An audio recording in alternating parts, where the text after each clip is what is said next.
আজ পবিত্র ঈদ উল ফিতর উপলক্ষে দেশের অন্যান্য প্রান্তের মতো মুর্শিদাবাদের ফারাক্কা ব্লকের বটতলা ঈদগাহ ময়দানেও ধর্মীয় ভাবগাম্ভীর্য ও আনন্দঘন পরিবেশে উৎসবটি উদযাপিত হলো। ভোর থেকে ঈদগাহ চত্বরে মুসল্লিদের ঢল নামে। নতুন পোশাকে সজ্জিত ছোট থেকে বড় সকলেই ঈদের নামাজ আদায় করতে সমবেত হন। সকালবেলায় নির্দিষ্ট সময়ে ইমামের নেতৃত্বে অনুষ্ঠিত হয় পবিত্র ঈদের নামাজ। নামাজ শেষে খুতবার মাধ্যমে সকলকে শান্তি, সম্প্রীতি ও মানবতার পথে চলার বার্তা দেওয়া হয়।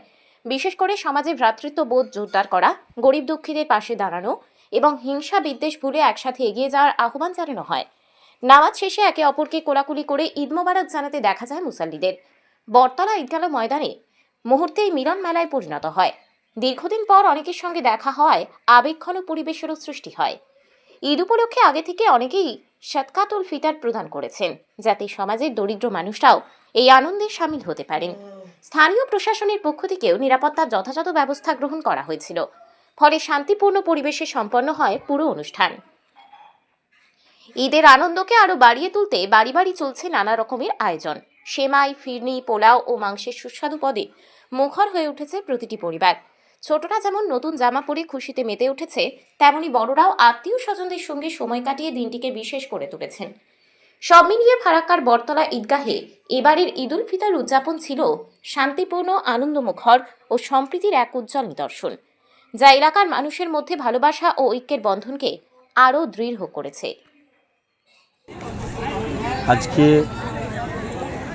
ঈদ উল ফিতর আমরা মুসলমানেরা যারা ইসলাম ধর্মাবলম্বী তারা পবিত্র মাহে রমজানের এক মাস ধরে 30টি রোজা আমরা পালন করেছি এবং এই রোজা এবং সিয়াম পালনের মাধ্যম দিয়ে আমরা নিজের পাপকে আল্লাহর কাছে তুলে ধরেছি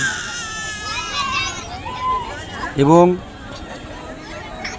আমরা সব সময় চেয়েছি এই পৃথিবীটা হোক মানুষত্বর জন্য, মানবিকের জন্য। আমাদের ধর্ম শিক্ষা দেয় যে আমরা কোনো রকম হিংসায় বিশ্বাসী নই। আমরা সব সময় এক অপরের পরিপূরক বলে মনে করি এবং আল্লাহর কাছে আমরা এইগুলোই প্রার্থনা করেছি যে আল্লাহ, তুমি আমাদের জীবনকে সুস্থ এবং স্বাভাবিক বানিয়ে দাও। আমরা পৃথিবীতে যারা মানুষ হিসেবে আমাদেরকে তুমি পাঠিয়েছো, তারা যে যেই ধর্মাবলম্বী হোক, তারা যেন সবাই নিজের ধর্ম পালনে স্বাধীনতা থাকে এবং সুস্থভাবে ধর্ম পালন করতে পারে। এটাই আমরা উপরওয়ালার কাছে এক মাস যাবৎ এই প্রার্থনাই করেছি এবং নিজের পাপ যদি চলতে ফিরতে গিয়ে হয়েছে, সবাই মুসলিম উম্মাহ আমার নবীর তরিকা অনুযায়ী সবাই নিজের পাপকে তুলে ধরে আল্লাহর কাছে আত্মশুদ্ধি এবং রমজান মানে পুড়িয়ে ছাই করে দেওয়া, আমরা নিজের পাপকে আল্লাহর কাছে তুলে ধরে আল্লাহর কাছে আমরা নিজের মাগফিরাত কামনা করেছি, জাহান্নাম থেকে মুক্তি চেয়েছি। পরিশেষে আজকে যে ঈদ, সেই ঈদ হচ্ছে আমাদের যারা মুসলিম, যারা এক মাস রোজা পালন করলো, তাদের জন্য একটা নিষ্পাপ শিশুর মতো তার জীবন হয়ে গেল আল্লাহর নবী কথা অনুযায়ী এবং আল্লাহর ঘোষণা অনুযায়ী।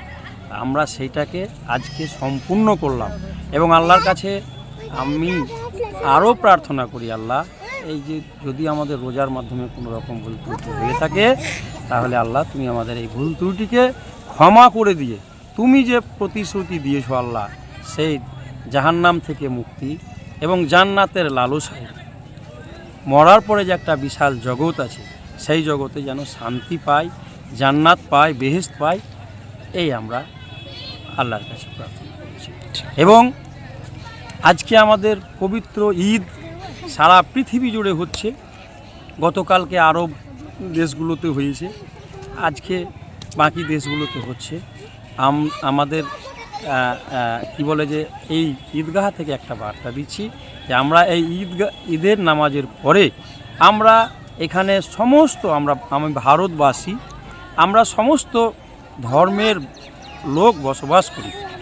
আমরা এই ঈদের মাধ্যমে আমরা যা বিজাতি যারা আছে, হিন্দু, খ্রিস্টান, আরও যারা আদিবাসী, সবাইকে আমরা এই ঈদের শুভেচ্ছা বার্তা দিচ্ছি এবং এই বার্তা থেকে আমরা পরিষ্কার করতে চাইছি আমরা ভারতীয় হিসাবে এক আছি। যে যা ধর্ম পালন করবে তার ঈশ্বরের কাছে প্রার্থনা করবে, কিন্তু পরিশেষে আমরা ভারতীয়, আমরা যেন এক থাকি এই প্রার্থনাও আজকে আল্লাহর কাছে আমরা করলাম। ধন্যবাদ।